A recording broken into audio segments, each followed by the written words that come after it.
Welcome back to Speaking Queerly. We're a podcast hosted by Kaleidoscope Youth Center. We're an LGBT youth center located in Columbus, Ohio. I'm Mallory. I use she, her pronouns, and I'm the Civic Engagement and Advocacy Manager here at KYC.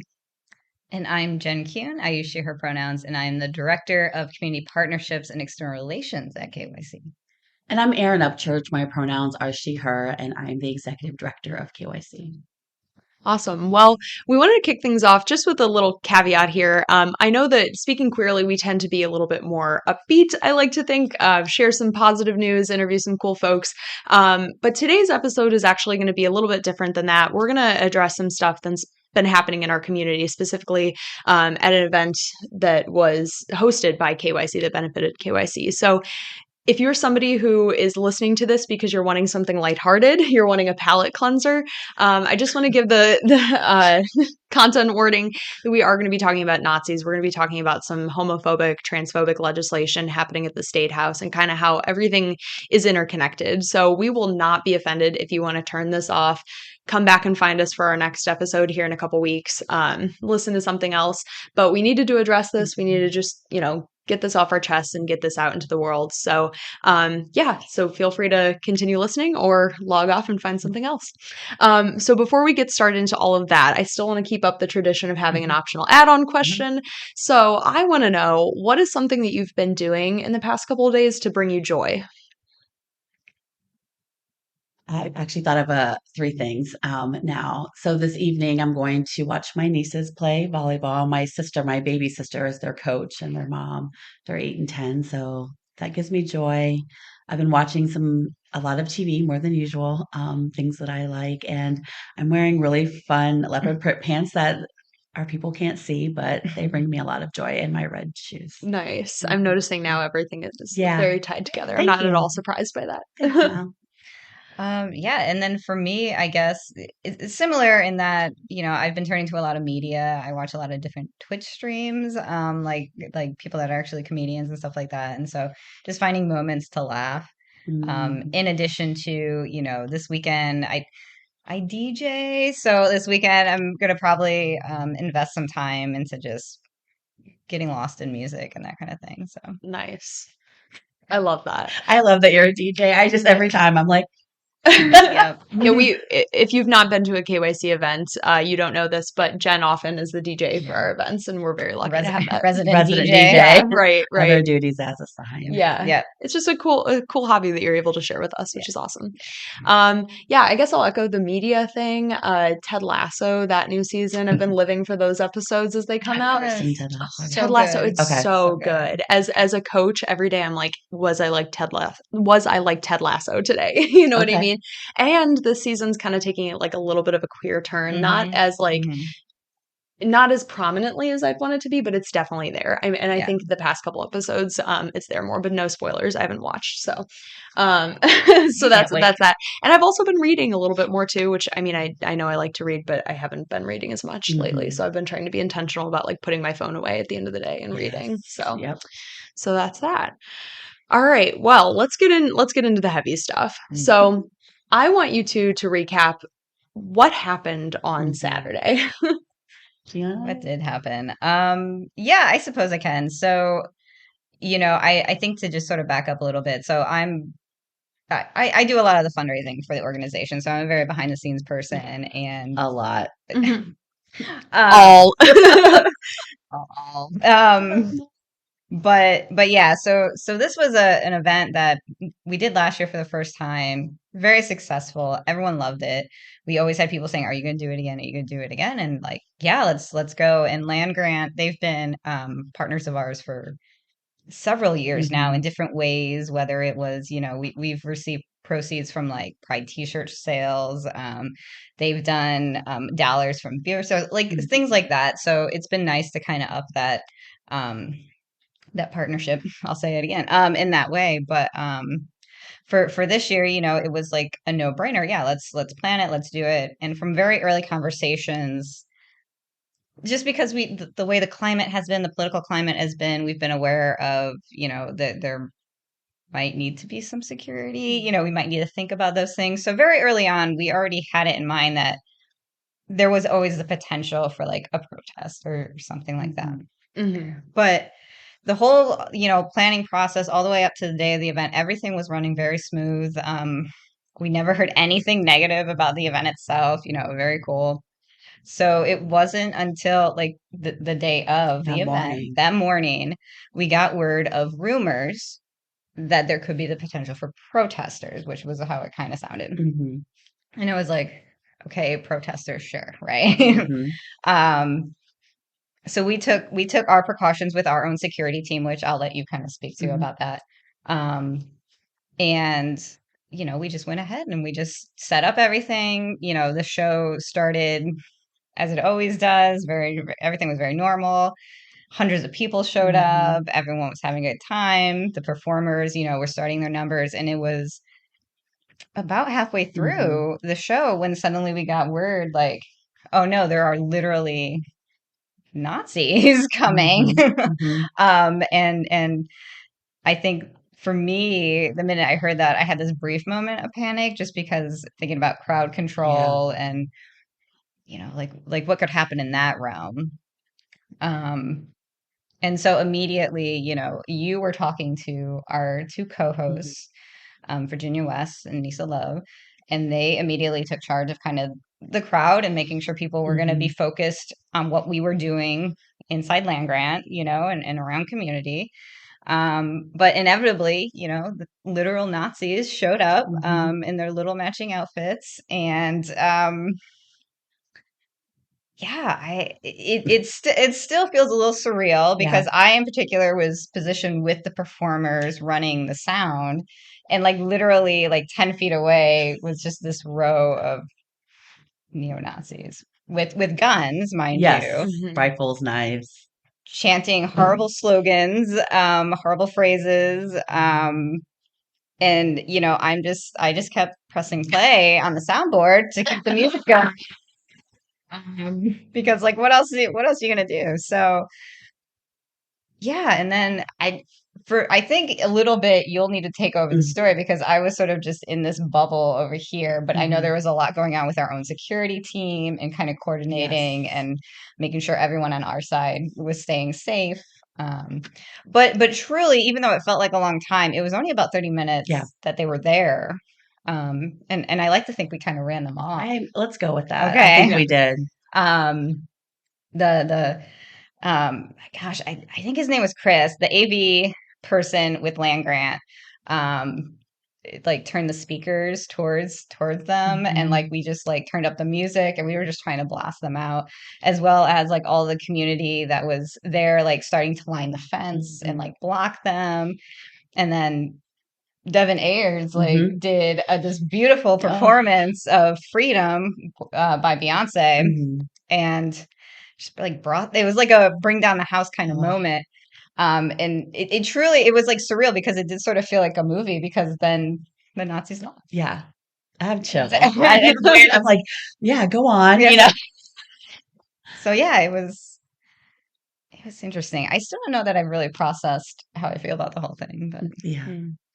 I think the pressing play is a really important part because you kept the music going. yeah. That was a really important job, and I don't want to underscore it, Mhm. even though it's funny to say I just kept pressing Right, yeah, play. simply.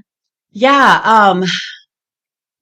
I think going back to the call that morning, and I even really rewind back to last year. Like we started really being intentional about safety and security at our events and the organization in a lot of different ways last year for our for our Pride event.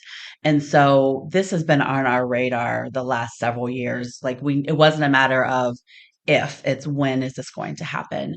And so especially for the drag brunch, we, as Jen said, we'd been in contact with our security team. I got a message that morning, let our Jen and our board leadership know, contacted our security person, and he did contact police homeland security just to determine if those were credible threats, and at the time it was determined not to be, and they were still on alert. And they got there early, before it even started, to check out the perimeter and just make sure things were as they were needed to be.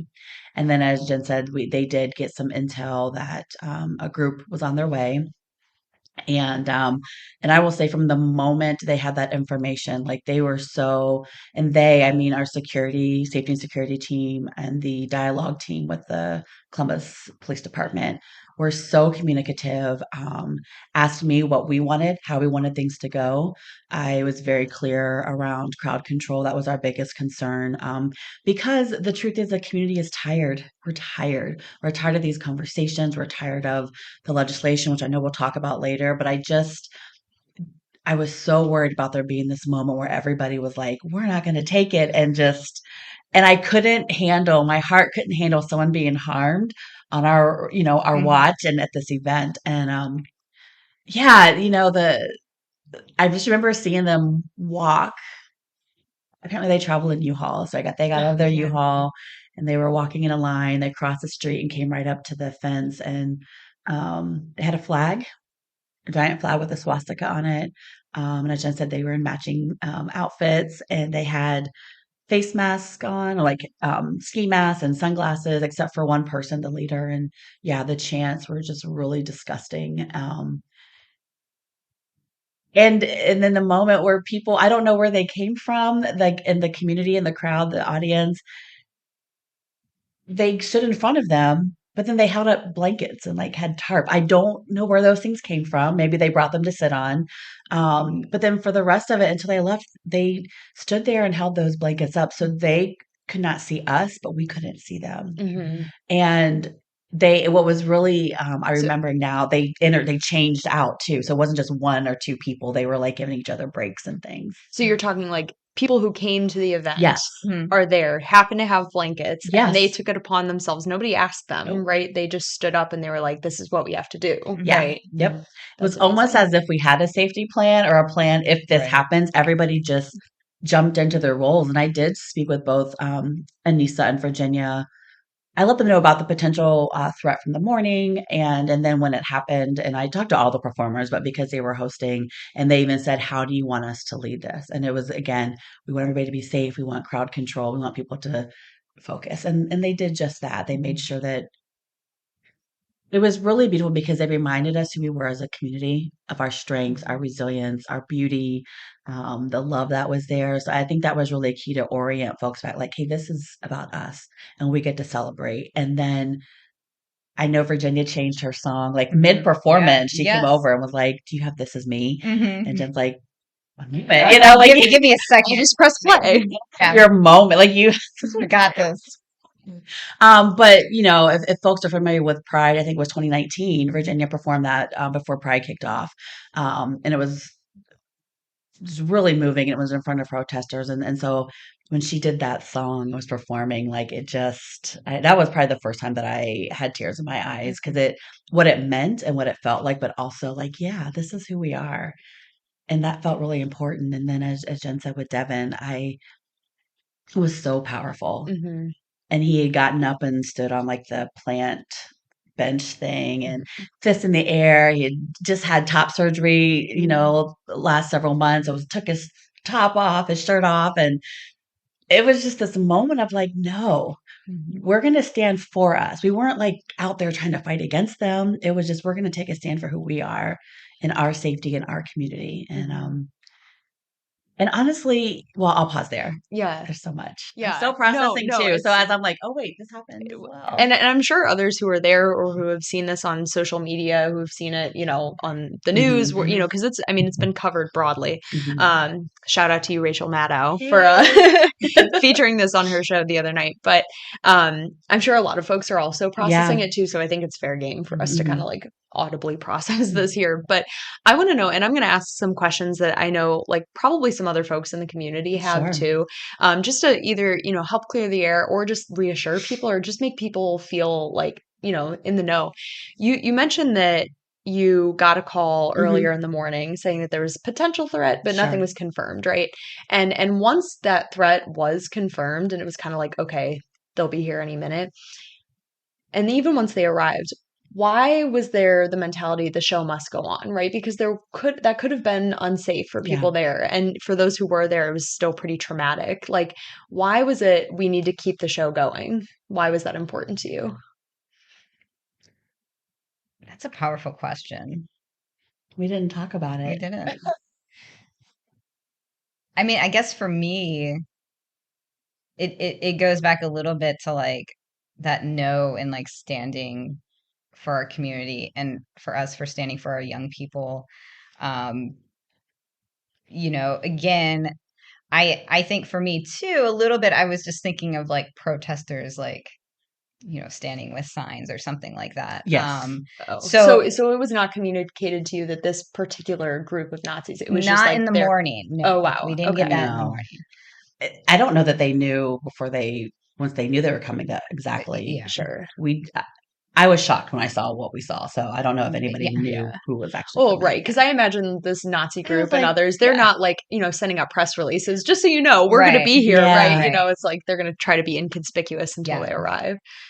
So I know I guess initially for me in the morning I had the sense one that it wasn't going to be as elevated of a threat that it turned out to be, but also I was like, it's the morning of, we're out here. We had 500 people register for this hmm event, like people were coming together in community to support our young people. And that was the most important thing is that like the show goes on for our youth yeah. and to support them. So. Yeah, it's interesting because I can't say I ever considered it not happening. I know in the morning we were communicating, our leadership, our board leadership was like, great, we're going to keep moving. And um, I think what we hear people say is like, I'm not afraid, we're going to keep doing this. And it wasn't an issue of fear not being present. And I'm fine with saying like, yeah, I felt a lot of fear. Um, I don't know. I never considered it not happening. And even when they said they were coming, there was never a thought of stopping things. And Mhm. I that's a really powerful question. I'm probably going to sit with that. And I think there's this balance of making good decisions in service of safety. And so, what do we need to do differently? But I don't know that there's anything by stopping the show. It probably would have caused more chaos as Mm-hmm. I'm thinking out loud. If we're like, they're on their way, we're going to stop, like imagining how they would have responded. That would have, there would have to been police involved in a different way. I think it probably would have not been a great thing, but there was something really powerful and I think magical about us still being there because we do exist and we get to exist. Mm-hmm. And so I think that there was like an unspoken collective sense of like, we're not going anywhere. Mm-hmm. And Yeah. and Yeah. that's kind of what they whether it's actual Nazis or even just people who are out here trying to protest what we do, like that's what they want is to instill fear and to terrorize really so Yeah. that we do cancel these things that we get to a point where we're not holding LGBTQ plus Yeah. like events anywhere and like that's what they want. And so I think whenever safely possible, we hmm need to keep doing it and keep being out there and keep being visible. When Mm-hmm. you have a bunch of people there who have, are either newly out of the proverbial closet or have fought to come out and all of our histories and stories. And there is this righteous indignation of like, no, almost cussed. No, we're not, we're here. Like that, we're here, we're queer, get used to it from, decades ago, but we're out. We're not going back in the closet. Like we actually get to be here. This is our city. This is our community. Mm-hmm. These are our partners here. And so I think there was just a lot of that in there that like I said, it was unspoken, but Mm-hmm. there Mhm. was never a sense of ending Yeah. Yeah. things. Yeah. Yeah. Well, I also want to know, and you talked about in your response, you said something about like there would have been the potential for a different sort of police Yeah. presence, and that leads me into another curiosity that I have is Mhm. you described the community who was there at the event, the patrons, the folks who were coming out to support, coming out of nowhere and just holding up these blankets and tarps and like doing Mhm. what needed to be done to protect the community that they were in or that they were there to support. And I think a lot of folks have felt like, we protect us as community members, Sure. as members of the queer community, trans community, like we know the needs of the community. We show up for us. Mhm. Why was it also important to have a security presence, to have a Mhm. presence from the Columbus Police Department dialogue team there? What did they provide that maybe couldn't have been provided just by people with blankets? That's a great question.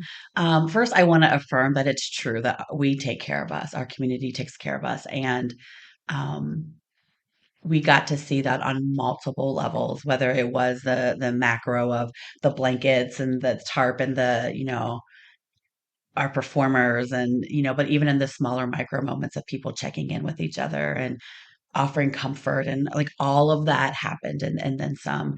And it was very much like inside this space. And I think if we ever had to plan something where there was law enforcement, this was the best way for it to happen because they were actually like, y'all do your thing.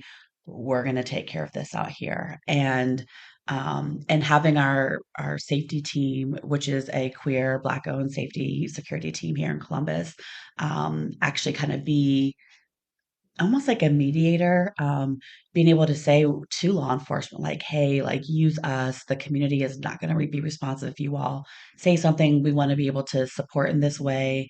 And that's so there were layers.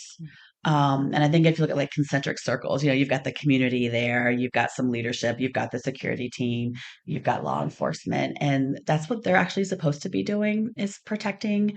And maybe we could find different words for it, but I felt like what the dialogue team did is, um, and we can even back up before when we got there that morning, there were some cruisers around the external perimeter. So they were already checking just to make sure that there was nothing acutely brewing before the event started. And I know they had people posted all around, and that's not something that we could have done. Yeah, to be clear, we We did we that. didn't say or interact or Mhm. invite in any way No. the Columbus Police Department, but just because of the nature of the business we were at and everything else, like Yeah. they were just And there. they showed up based on their intel. Yeah.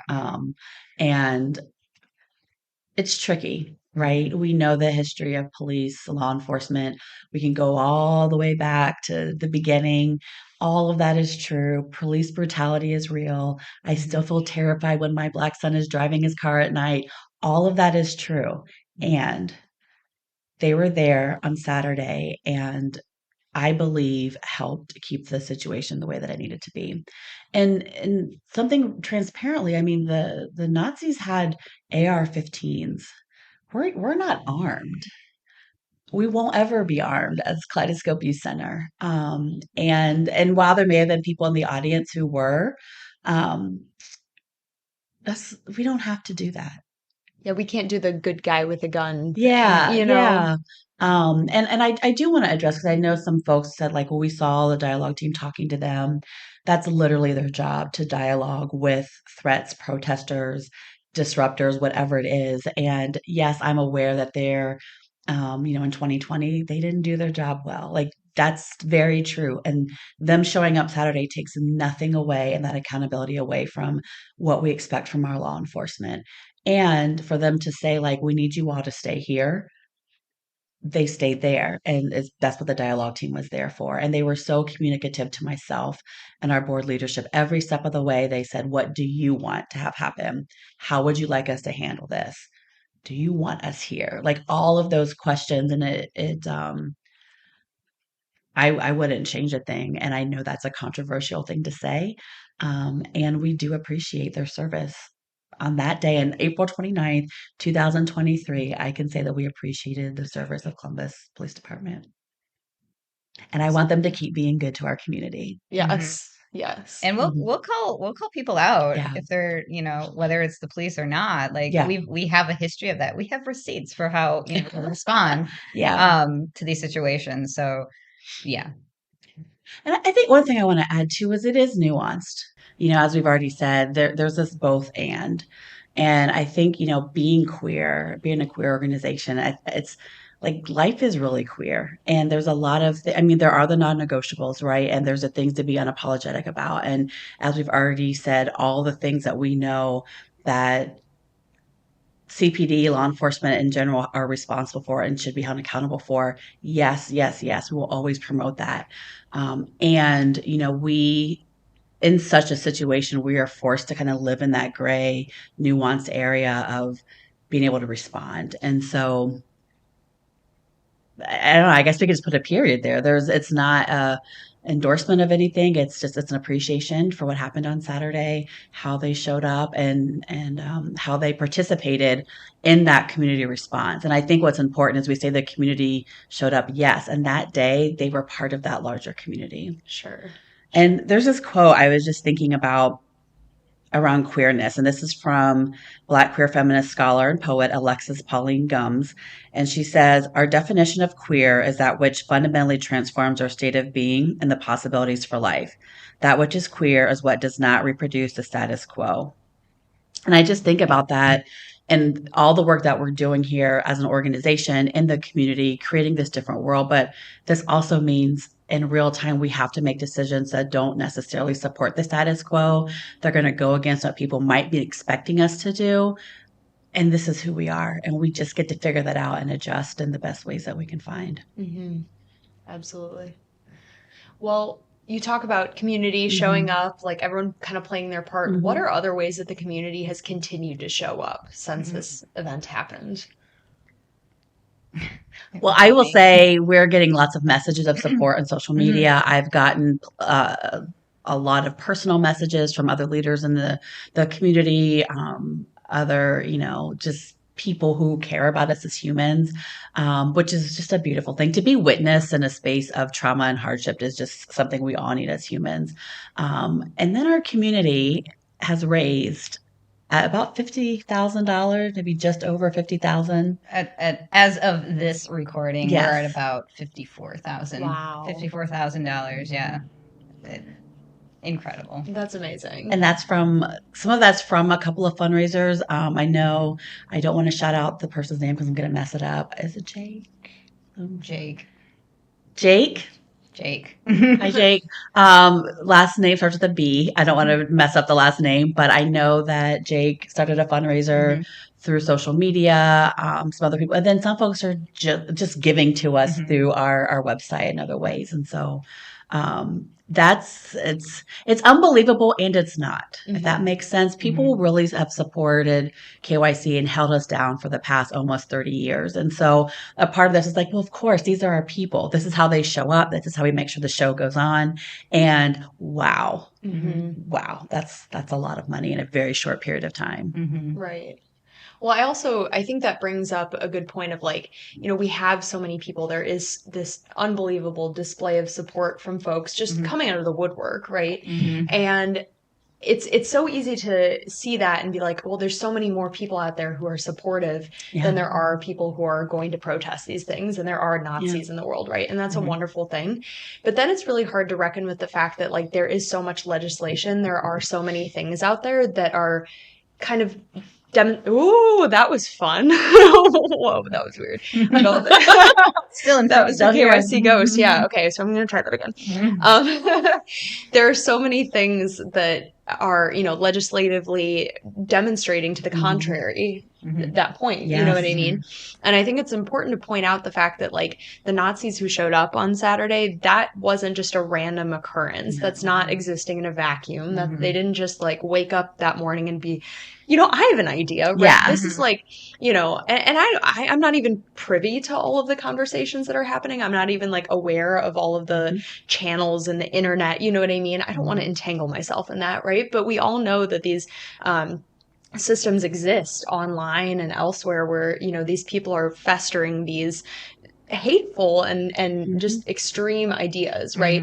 And when we talk about how that affects us here, because the group who did come here, they weren't from Ohio, right? And to some extent that's reassuring, right? But we also know that extremism lives here in Ohio as well. And while the vast majority of people support queer and trans folks, especially queer and trans youth, like the legislation still is having an impact, whether or not it gets passed. So for those of you who have or haven't been paying attention to the legislation going on, it is okay if you're just tuning it out, because you gotta have some sort of self-preservation. You can't just like keep taking in all of this. But the three main bills right now are they made it really easy, right? It's House Bill 6, House Bill 8, and House Bill 68. So when in doubt, some combination of those things. What House Bill 86 will be is yet to be right. Yeah, no. House Bill 6, as a reminder, is the transgender athlete ban. House Bill 8 is the bill. We haven't really talked about it much on this podcast because it's only recently kind of taken more of a darker turn, if you will. But House Bill 8 would impact the way schools are allowed to, or what they're required, rather, to report to parents. It's referred to as the Parents' Bill of Rights, but really what it would do is cause students more harm. It would require schools to basically out students to their parents, to their families, or share any other sort of change in the student's mental or physical well-being, even if doing so could lead to abuse or neglect or other harm, abuse, abandonment, and neglect. And so that's huge, right? And we can unpack that. And it also would require schools to notify parents if sexually explicit materials are being taught. And you can't see this if you're listening to a podcast, but I'm making air quotes, right? Because sexually explicit materials could be, we're teaching sex ed. And like, that's already a policy that people can opt out of sex ed or, whatever is being taught, right? But not that our sex ed is super robust, but that's a whole other conversation, right? Another podcast. Next episode. No, but that could also mean, like, it's so broad that, like, if there's a queer teacher talking about their spouse who happens to be, if it's a lesbian couple, gay couple, whatever, that could be construed as sexually explicit and could, get for people. some reason. Exactly. So that's House Bill 8. And then House Bill 68 is the gender affirming care ban, which would prohibit the, gender affirming care for minors under the age of 18. So House Bill 6 has made the furthest progress legislatively, if you will. It was starred for a possible vote this week, but it actually didn't end up happening in committee. So that was a win. I'm not going to call it a complete victory because that doesn't mean it's like completely off the table. But for the time being, For now. Yeah, for now, that didn't get pushed forward this week. House Bill 8 has had proponent testimony, which means opponent testimony in committee is coming up. We don't know when, right? We're just kind of on standby for these things. And then House Bill 68, again, has had proponent testimony, and we're on standby. Maybe later this month we'll have opponent testimony. And so, we encourage folks to reach out and to contact their legislators. You can find all that information on kycohio.org/advocacy. But we also know that, like, the proponents who come in, they're pretty radical folks, right? Yes. You know what I mean? Like, it's not like, some average Joe from down the street who's like, oh, this is a problem. It's like the things people are saying, it's pretty radical stuff. Well, and, I have lots of problems with all of that proposed legislation, but the two main things for me, one is they're creating problems that actually don't exist. A parents' rights bill is not even necessary. Schools already have their how they have to communicate. And then, social workers, counselors, mental health professionals have a code of ethics in which things need to be reported to parents. And so all the things that they're saying wouldn't be allowed, like it's not happening that way, and so for me as a social worker, if I'm talking to a young person and they disclose something around that could be harmful to themselves or to others, I have to let their parent or guardian know. I can't make referrals to any medical providers without their parent or guardian. All the things they're saying that were going to happen, it just doesn't happen. And even with, the trans athletes, like there are actually bodies here in the state of Ohio and nationally that regulate, for lack of a better word, but have structures in place for things to happen when they need to happen. And then gender affirming care, and this is where the other piece gets me, is it's so cruelly focused on trans and binary communities. It's not, and they're not hiding it either, but we all engage in gender affirming care on different levels. And so to ban it, like, they don't want to ban it for everyone. And so when you look at the fact that it's centering a very specific community and a very specific part of the community, we can name it as discrimination because that's exactly the example of discrimination, the definition of it. And so I imagine this is where you were going. Stop me if I'm wrong. We love how the community has responded both in person in real time, and the donations and the messages, like that is gold. And that's what allows us to wake up every day and come back here.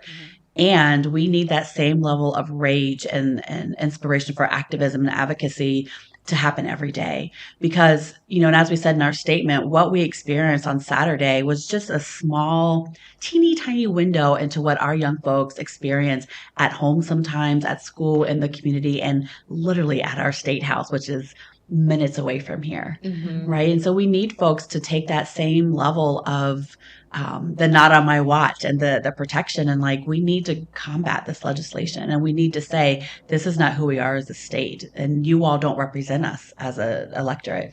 And I think, when we talk about we tell our youth that there's people who care about you and they can see it, but this is a bigger and great way to show that on an ongoing basis, that we really are here for them and we want something different. Mm-hmm. Yeah, it's one thing to, and again, we so appreciate it. It's like one thing to like, open up a GoFundMe or whatever and like, do that quickly on your phone. But like in the same amount of time that it takes to enter your credit card information, you can send off an email to one of these legislators. You can make a quick phone call. I know I did it 2 days ago. I think it was Tuesday. Gosh, time is fake. I did that 2 days ago. It maybe took me 10 minutes to call a couple members of the committee. And I talked to staff members. They were friendly. I left a voicemail. So if you're someone who's like, I hate talking on the phone, I get it. I also don't like talking on the phone. You can leave a voicemail. You can send an email, and it takes just as long as it probably took you to enter your credit card info, Yeah. And this is for everyone, but even for our community leadership who has condemned the protest or condemned the Nazis' arrival and have offered us support. Like, we need them to speak up as well, to say like, this is not okay, and to really take a step to be that non-negotiable stand and to protect our young people and their futures. Like, this all hands on deck moment where, yes, this is beautiful. And guess what? This is also happening every single day. It's not normal what happened by any means. And there's more. Well, it's remarkable to me because, and I'm not going to remember the person who said it, and I wish I had looked up his name before recording this, but somebody who spoke out against House Bill 6 during testimony last week said something along the lines of like, if you're looking at this legislation and realizing that actual literal Nazis are supporting it, that should make you stop and reflect on like, oh, is this a good thing that we're introducing if you have Nazis endorsing it? And then 76 hours later, we have Nazis at our drag brunch. And like, I hate to say I wasn't surprised when I saw that had happened, but I was like, if you are out here like saying these things that they believe, then that gives them the green light to go ahead and show up, And so, like you said, we need all hands on deck to condemn this behavior, and again to just continue to reiterate that there are so many more people out there who are supportive than there are the small faction of people who had to be hauled in from another state, so. And I think it's important too, is because they try to, with the bills and legislation, say they're protecting children and youth, and like it does less than zero negative impact on, they're not trying to protect youth. And I think we can even say that with the disruption on Saturday, there was nothing about young people. The things they were saying were very targeted and very cruel, racist, homophobic, transphobic to the people that were present. And if I had a young child that heard that, I would be fearful for what they were hearing. Right. The things they were saying. And so it's not about youth. They don't care. Right. At all. Right. It's all a facade. Yes. Because if they cared about young people, it should be all young people, not just, the ones who look and think and act the way they want them to. And parents' rights should extend to all parents and guardians. And so even those whose opinion you don't agree with, even those who are supporting their trans non-binary child, like, parents' rights get to be parents' rights. And I think that's a really important piece to look at, how people are having these conversations and saying they care and trying to do things for people that don't need to be done.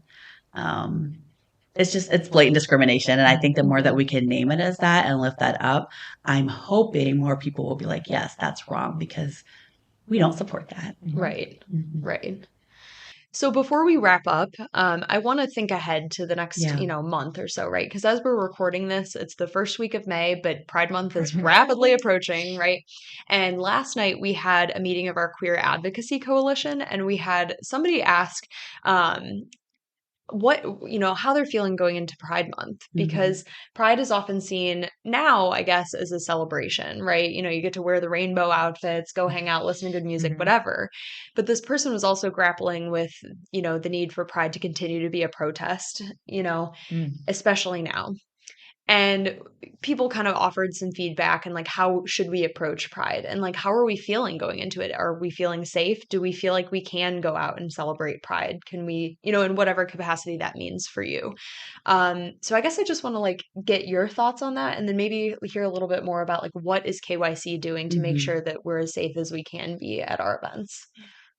Do you have anything? I mean, I think first and foremost that people should do what feels safe to them. And so maybe for them that means not participating in Pride events, and that's okay. That's totally okay.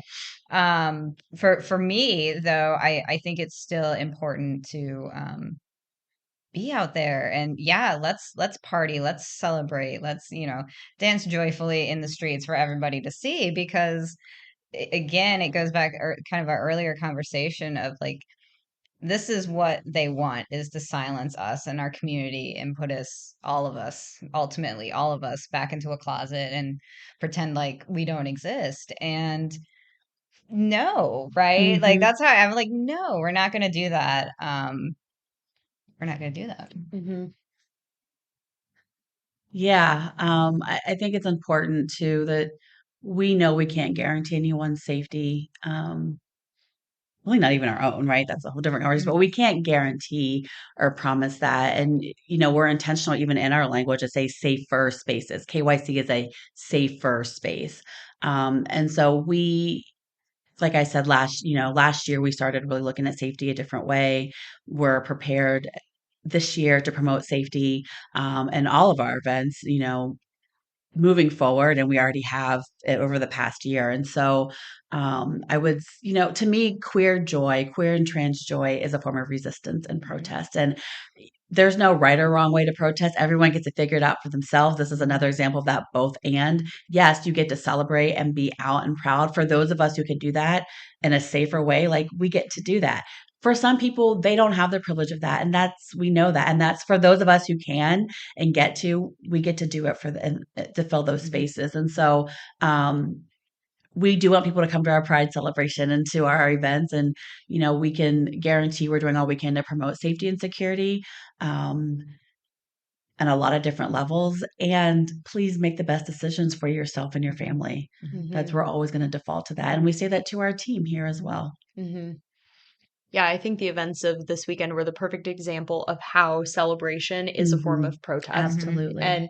And don't feel like we just went on that whole conversation about like needing to reach out to legislators and fight back that way. But like also understand, especially for queer folks out there who are listening to this, especially for queer youth listening to this, you can also feel like you don't have to lift a finger during the entire month of June, except to like, head to some celebration that you can attend. Even if that celebration is like sitting in your basement with a couple friends watching a, queer movie or TV show or whatever, even if that's going to the library and getting some queer books to read, it's like there's so many ways that is resistance to, by reading those books that they don't want you to read. That's resistance, that's activism too. So like, don't feel like, oh my gosh, I have to sacrifice, going to a pride parade in order to, go stand outside the State House, right? You could do both, just do it on different days so you get to experience both things. Or maybe it's a quiet conversation with yourself in the mirror in the bathroom and saying how fierce you are. You paint your toenails and nobody else can see, but you know that you are being who you are. And there's so many levels to that. We want a world where people don't have to ask for permission to exist, right? And that doesn't exist quite now. So there's so many ways to celebrate. Makes me feel like we should do a top 10. We should, right? Yeah. I was just thinking like, all those little actions add up to bigger and bigger movements. And with the recent donations we've gotten, like we've gotten ones that are like $2, $5, like all these little amounts, but they all add up to like over 50. Yeah. Over 50,000. So together, all of the little things add up to something big. Which is such a great example of how, back to that, we're so interdependent on each other, and we are a like collective and community, like what it actually means. There's nothing that's too small. Yeah, I'm even thinking about the library thing now because like, I'm a bookish person. So of course I'm like, libraries, yes.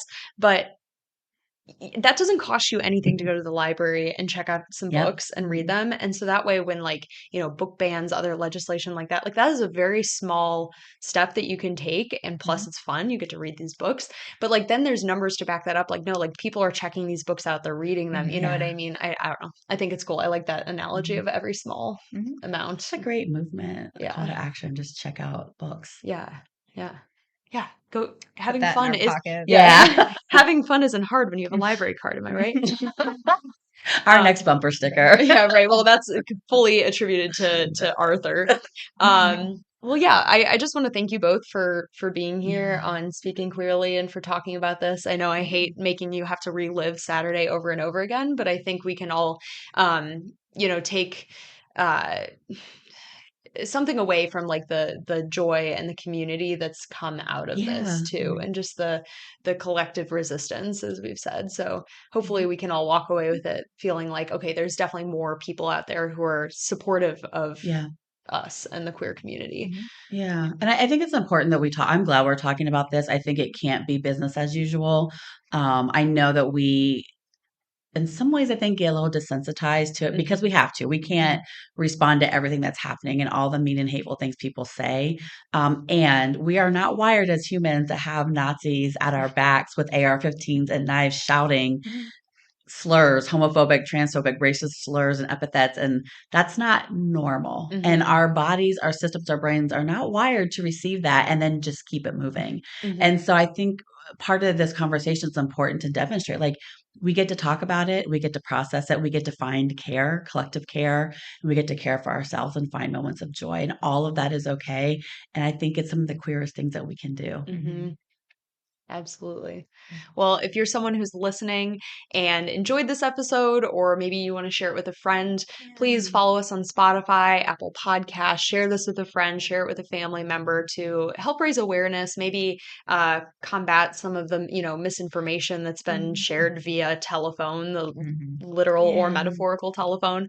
And if you're somebody who's like, oh, man, I really want to support the work that KYC is doing, you could visit kycohio.org/donate. You can make a one-time contribution. You could join our Unity Circle. There's lots of ways that you can give back to KYC.